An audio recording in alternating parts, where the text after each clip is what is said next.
Okay, what's up, y'all? We're gonna do a compressor change out today and just show you a few items that you might need.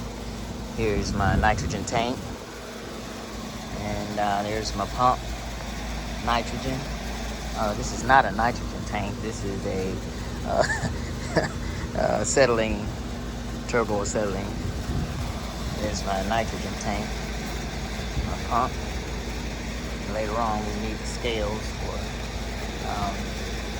measuring our 410. Here's a couple items that you might need. Got our API. This is a yellow jacket, I believe. Got our regulator.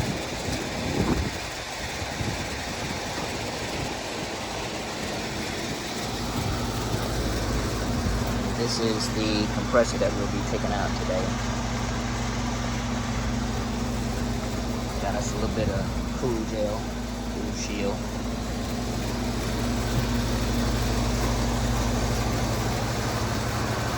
And we've got our gauges.